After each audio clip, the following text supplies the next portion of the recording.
Bonjour à toutes et à tous. Aujourd'hui, c'est pas une émission, c'est juste un petit billet d'humeur, dans la mesure où mes acolytes sont tous absents et que on avait envoyé des invitations à Rousset et qui finalement ont été déclinées, ce que je peux comprendre après cette défaite. Bon, je vais vous parler de deux, trois choses rapido. Le match, victoire, bravo, c'est très bien. Alors, est-ce qu'il y a un effet Gomis, est-ce qu'il y a un effet Wasfan? Allez donc savoir. Bah écoutez, je vais faire mon youtubeur de base. Dites-moi dans les commentaires, dites-nous dans les commentaires si vous pensez qu'il y a un effet de cette promesse de resto en fin de saison par Bafé Gomis en cas de maintien du Sporting, ou pensez-vous que le retour d'Anto Wasfan est joué pour quelque chose dans cette victoire. Alors, encore une fois, pour ce match, qu'est-ce qu'on a vu? On a vu un Sporting plus que moyen, hein, et notamment un Sporting à réaction, comme souvent. La bonne chose, c'est que Toulon n'a pas le temps de douter, puisque dès l'ouverture, par Adelbert Kahn, sur un magnifique coup franc de Rousset, et bien sur le coup d'envoi, égalisation de Diallo, ça c'est super. Puis on parvient à prendre l'avantage, pardon. Et là, on subit toute la seconde période, au risque de se mettre à mal, et ce qui devait arriver arriva. Rousset égalise par chance. Comme Rousset a peut-être encore plus la tête dans le seau que le Sporting. Énorme erreur défensive, et l'entrant Raymond peut marquer et permet au Sporting de l'emporter. Donc très bien, 3 points, c'est super, sachant que malgré tout, on est toujours 15e ex aequo, puisque il y a ces fameux 3 points qui vont de toute façon à un moment donné être validés. Je ne vois pas comment, clairement, on pourrait passer à côté de cette sanction, puisque le règlement n'a pas été appliqué, et il est marqué noir sur blanc que le type d'infraction commise par le Sporting, ou le type d'oubli, c'est selon vos choix, c'est moins 3 points pour l'équipe première, en l'occurrence la N2. Voilà, donc ça c'était pour rapidement évoquer le match, hein, encore une fois. Donc pas de rythme, Toulon qui subit, Toulon qui n'est que en réaction, et voilà, et ça en fait on a vraiment l'habitude, avec toujours les mêmes joueurs qui s'impliquent, toujours les mêmes qui marchent, voilà, une équipe pas forcément toute concernée, alors qu'il y a un maintien à aller chercher, voilà.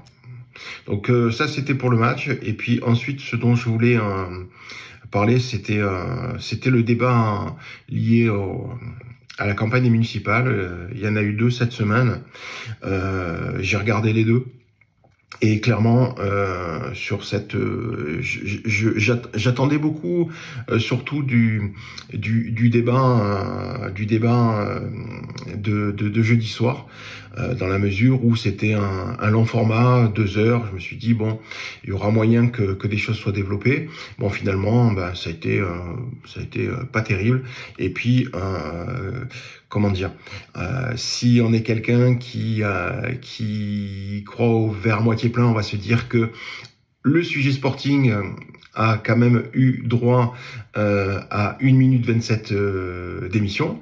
Et puis pour ceux qui au contraire seraient dans la négation, à ce moment-là, on peut se dire que le Sporting ne représente qu'1 minute 27 d'un débat, et encore, c'est même pas pour présenter quoi que ce soit, hein. C'est plus une espèce d'empoignade d'1 minute 27, où en gros, il est clair que le Sporting équipe 1, c'est une SASP, donc globalement on nous explique que on ne peut pas faire grand chose. Mais si on lit entre les lignes, on peut aussi entendre que le vrai et seul moyen de pression, c'est bien évidemment l'association Sporting, qui plus est détient le numéro d'affiliation qui permet donc à Toulon de pouvoir jouer en championnat national 2. Voilà. Mais bon, j'attendais pas grand-chose, mais il est vrai que après le communiqué qui a été signé par Toulon Mérite un Grand Sporting, la Rascasse.fr, Rascasse TV, le mouvement Azuréor, l'association des anciens pros du Sporting et l'association des anciens du Sporting, donc ça fait beaucoup de monde et il y a une jolie portée malgré tout, de bons échos. J'espérais peut-être naïvement que le sujet Sporting durait plus longtemps. Ça n'est pas le cas. Bon, de toute façon, j'ai envie de dire que c'est peut-être à l'image de ce qu'on connaît depuis des années avec une municipalité et potentiellement des candidats qui pour l'heure ou ne dévoilent pas leur stratégie concernant le Sporting Club Toulon, ou qui clairement laisseront les choses en l'état telles qu'elles se font. Bon, à souligner que j'ai vu ce matin sur les réseaux que José Massy s'est félicité de la victoire du Sporting. Alors, peut-être que c'est en effet l'effet Bafé Gomis, mais encore une fois, à vous de nous dire si vous pensez qu'il y a un effet Gomis, restaurant Gomis, restaurant payé par Gomis, qui fait peut-être plus rêver qu'une paella derrière la de Palins au Stade Bon Rencontre, ou est-ce qu'il y a un effet Wasfan? Voilà, en tout cas, si vous avez un avis, ça nous intéresse, n'hésitez pas. Je vais profiter de mon dimanche, moi aussi. Voilà, ça m'aura pris une dizaine de minutes de faire cette vidéo et de faire une mise en ligne. N'oubliez pas qu'aujourd'hui, c'est la journée internationale des droits des femmes. C'est une cause qui nous tient à cœur, donc pensez-y, mais gardez aussi et surtout que le droit des femmes, c'est toute l'année, c'est pas qu'une journée.